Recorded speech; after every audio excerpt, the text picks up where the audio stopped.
கணியத்திற்குரிய அல்லாஹின் நல்லடியார்களே, அல்லாஹ் ஜல்ல ஷானஹு இந்த பிரம்மாண்டமான உலகத்தை படைத்து மனிதனுடைய வசத்தில் அல்லாஹ் கொடுத்திருக்கின்றார்.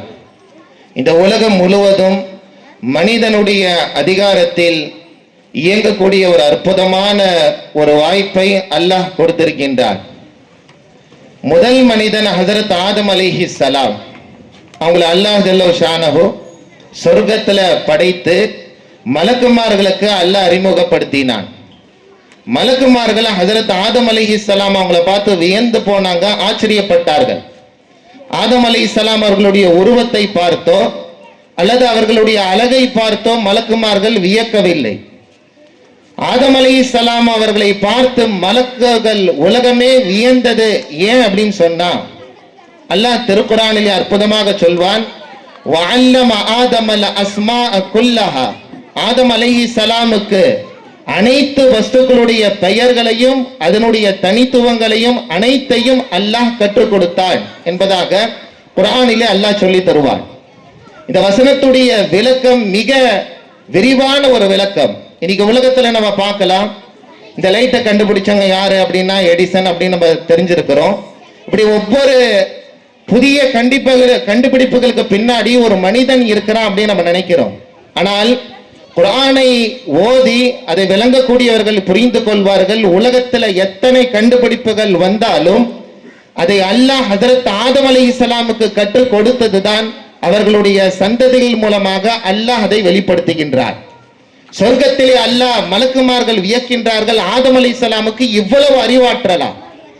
மலக்குமார்களுக்கு வெறும் இபாதத் மட்டும்தான். அல்லாஹ் சொல்லக்கூடிய மலக்குமார்கள் சிலர்கள் ருக்குல இருப்பாங்க, சிலர்கள் சுஜூதுல இருப்பாங்க, அல்லாஹ்வை வணங்குவது மட்டும்தான். ஆனால் எந்த விதமான அறிவாற்றல் அவர்களுக்கு கிடையாது. தப்சீர்களை இப்படியும் பதிவு செய்கின்றார்கள், ஆதம் அலைஹிஸ்ஸலாமுக்கு அல்லாஹ் சொர்க்கத்தில் இது போன்ற ஒரு அற்புதமான மேடையை அல்லாஹ் கொடுத்தான். அந்த மேடைக்கு முன்னாடி ஹஜரத் ஆதம் அலைஹிஸ்ஸலாம் நின்று மலக்குமார்களுக்கு முன்னிலையில் அல்லாஹ்வை புகழ்ந்தார்கள், அல்லாஹ்வுடைய ஆற்றலை பற்றி பேசினார்கள், அல்லாஹ்வுடைய சக்தியை பற்றி பேசினார்கள். மலக்குமார்கள் வியந்தாங்க. இதுவரைக்கும் யாரும் அல்லாஹ்வுடைய படைப்பு இந்த அளவுக்கு சொன்னது கிடையாது. ஏன்னா அல்லாஹ் பேசுவான், நம்ம கேட்போம், அவ்வளவுதான். ஆனால் அல்லாஹ்வை பற்றி பேசக்கூடிய ஒரு அற்புதமான படைப்பை அல்லாஹ் படைத்திருக்கிறானே, மலக்குமார்கள் பார்த்து வியந்தார்கள். அப்படிப்பட்ட ஆதம் அலைஹிஸ்ஸலாம் உலகத்திற்கு வந்து இன்னைக்கு உலகத்துடைய எந்த இனத்துடைய மக்களாக இருந்தாலும் அவர்கள் ஆதம் அலைஹிஸ்ஸலாமுடைய வழித்தோன்றர்கள் என்பதை யாராலும் மறுக்க முடியாது. முதல் மனிதன் ஹஜரத் ஆதம் அலைஹிஸ்ஸலாம் அவர்கள் மூலமாக கியாமத்து வரை மனிதத்துடைய அந்த சங்கிலி தொடர் தொடர்ந்து கொண்டே இருக்கும். யார் எதை கண்டுபிடித்தாலும் அது அல்லாஹ் ஹஜரத் ஆதம் அலைஹிஸ்ஸலாமுக்கு கற்றுக் கொடுத்தான். அது அவர்களுடைய வழித்தோன்றர்களே அது வெளிப்படுகின்றது. எத்தனை கண்டுபிடிப்புகளாக இருந்தாலும், மொழியாக இருந்தாலும், இன்னைக்கு எத்தனை மொழி இருக்குதுன்னு தெரியாது. கோடிக்கணக்கான மக்கள் எந்த அளவுக்கு இருக்கிறாங்களோ அந்த அளவுக்கு மொழிகளும் இருக்கின்றது. மொழிகளை கற்றுக் கொடுத்ததும் அல்லாஹ் என்பதை நாம் புரிந்து கொள்ள வேண்டும்.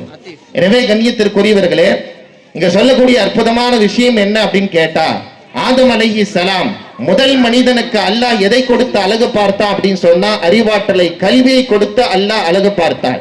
பெருமானார் ஸல்லல்லாஹு அலைஹி வஸல்லம் அவர்கள் சொல்லும் போது, அல் இல்மு நூருன், கல்வி என்பது ஒரு மிகப்பெரிய சக்தி. மனிதனுடைய அழகுக்கும் அவனுடைய அற்புதமான படைப்புக்கு மிக முக்கியமான ஒண்ணு என்ன அப்படின்னு கேட்டா கல்விதான். கல்வி என்பது இஸ்லாத்தை பொறுத்த வரைக்கும் ரெண்டு கல்வியும் நமக்கு ரெண்டு கண்களை போன்று.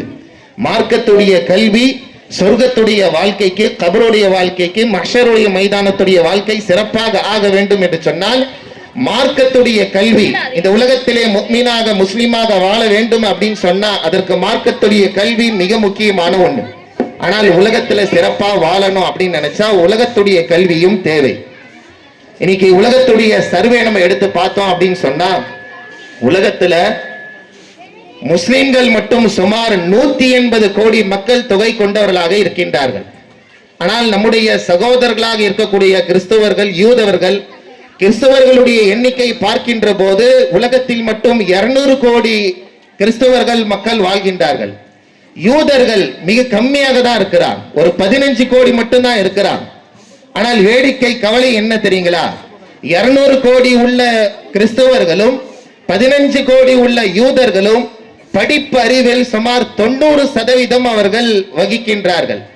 ஆனால் 180 கோடி உள்ள முஸ்லிம்களாக இருக்கக்கூடிய நாம் கல்வியுடைய துறை நாம் பார்க்கின்ற போது மிக வேதனைக்குரிய ஒரு விஷயம், 0.1 விகிதம் மட்டும்தான் முஸ்லிம்கள் படித்தவர்களாக இருக்கின்றார்கள். நிறைய பேர் படிப்பறிவு இல்லாததுடைய வரிசையில் முஸ்லிம்கள் மிக முன்னேறி சென்று கொண்டே இருக்கின்றார்கள் என்பதாக நம்ம சர்வே பார்க்கின்றோம். நம்முடைய குழந்தைகள் 10th படிக்கிறாங்க, +2 படிக்கிறாங்க, மார்க்கத்துடைய கல்வியோடு சேர்ந்து நாம் படிக்கின்றோம். கண்ணியத்திற்குரியவர்களே, முஸ்லிம்கள் தங்களுடைய அடையாளத்தை இழந்ததற்கு மிக முக்கியமான காரணம் என்ன அப்படின்னு கேட்டா, அல்லாஹ் நபிமார்களுக்கு கொடுத்திருக்கக்கூடிய கல்வியை இவர்கள் விட்டுவிட்டார்கள். மார்க்கத்துடைய கல்வியும் நாம் விட்டுவிட்டோம், உலகத்துடைய கல்வியும் விட்டுவிட்டோம். இன்னைக்கு உலகம் அழிந்திருக்கக்கூடிய அற்புதமான உண்மையான விஷயம் என்ன தெரியுங்களா? தெரிந்தே இவர்கள் நம்மை நசுக்கப்படுகின்றோம். அதற்கு மிக முக்கியமான காரணம் என்ன அப்படின்னு சொன்னா, வெறும் காசு பணம் இருந்தா மட்டும் போதாது. அதை ஏன்னா காசு பணம் அதுக்கு எப்போதுமே ஆபத்து இருக்கின்றது. ஹஜ்ரத் அலி ரலியல்லாஹு தஆலா அவர்கள் சொல்வார்கள், கல்வி யாரிடத்தில் இருக்கின்றதோ அது அவனை பாதுகாக்கும், அவனை சுற்றி உள்ளவனை பாதுகாக்கும்.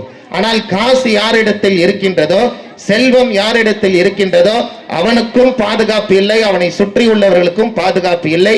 எனவே கண்ணியத்திற்குரியவர்களே, இந்த அற்புதமான ஒரு நிகழ்விலே நாம் புரிந்து கொள்ள வேண்டிய மிக முக்கியமான விஷயம், நம்முடைய குழந்தைகள், அடுத்து வரக்கூடிய நம்முடைய தலைமுறைக்கு நாம் கொடுக்க வேண்டியது 2 கல்விகள். மார்க்கத்துடைய கல்வி, இன்னொன்னு உலகத்துடைய கல்வி.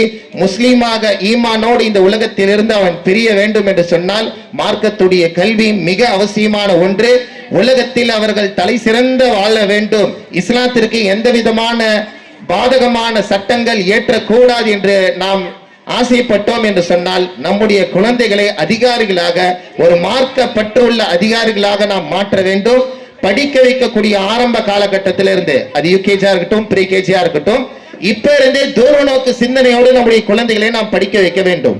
பெருமானார் ஸல்லல்லாஹு அலைஹி வஸல்லம் மார்க்கத்துடைய கல்வி இந்த உலகத்திலே கொண்டு வந்தது மட்டும் அல்ல, காலத்துக்கு ஏற்றவாறு சமூகத்துடைய பிரச்சனை தீர்க்குவதற்கு எது தேவையோ அதை முன்கூட்டியே உணர்ந்து அதை சஹாபாக்களை படிக்க சொன்ன வரலாறை நாம் பார்க்கின்றோம்.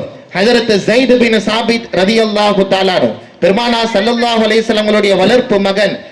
குர்ஆனுடைய வசனம் இறங்க இறங்க காத்திபுல் வஹி, குர்ஆனை எழுதி பாதுகாக்கக்கூடிய மிக அற்புதமான பொறுப்பில் இருந்த ஸைத் பின் சாபித் ரலியல்லாஹு தஆலாவுக்கு பெருமானார் ஸல்லல்லாஹு அலைஹி வஸல்லம் கட்டளையிடுறாங்க, ஸைத் அவர்களே, நீங்கள் யூத மொழியை நீங்கள் கற்க வேண்டும். யூத மொழியில் நிறைய கருத்துக்கள் பரிமாற்றப்படுகின்றது, அவர்கள் என்ன சொல்கின்றார்கள் நமக்கு தெரியவில்லை, அந்த மொழியை நீங்கள் கற்க வேண்டும் என்ற கட்டளை பெருமானார் ஸல்லல்லாஹு அலைஹி வஸல்லம் பிறப்பித்தார்கள். குர்ஆன் ஓதுங்கள், அல்லாஹ்வை வணங்குங்கள், என்னை பின்பற்றுங்கள் என்று யார் சொன்னாரோ அதே நபி ஸல்லல்லாஹு அலைஹி வஸல்லம் காலத்தினுடைய தேவையை உணர்ந்து யூத மொழியை நீங்கள் கற்க வேண்டும் என்று சொன்னார்கள். சுமார் 16-17 நாட்களில் யூத மொழியை படிப்பதற்கும் எழுதுவதற்கும் அவர்கள் கற்றுக்கொண்ட வரலாறை நாம் பார்க்கின்றோம். எனவே கண்ணியத்திற்குரியவர்களே, நம்முடைய குழந்தைகளை நாம் படிப்ப வைப்பது மார்க்கத்துடைய கல்வியாக இருந்தாலும் உலகத்துடைய கல்வியாக இருந்தாலும் அல்லாஹ்விற்காக வேண்டி படிக்க வைக்க வேண்டும், இந்த சமூகத்தை பாதுகாப்பதற்காக வேண்டி படிக்க வைக்க வேண்டும் என்ற உன்னதமான நோக்கில் நம்முடைய குழந்தைகளுடைய எதிர்காலத்தை நோக்கி நகரக்கூடிய மிக அற்புதமான ஒரு வாய்ப்பை அல்லாஹ் நமக்கு கொடுத்திருக்கின்றான். எனவே நம்முடைய குழந்தைகளுக்கு நாம் 2 கல்விகளையும் கொடுத்து நல்ல சிறந்த ஒரு தலைமுறை உண்டாக்கக்கூடிய தௌஃபீகை அல்லாஹ் உங்களுக்கும் நம் அனைவருக்கும் தந்தருள்வானாக. ஆமீன். வா ஆகிரு தஅவானா அல்ஹம்துலில்லாஹி ரப்பில் ஆலமீன்.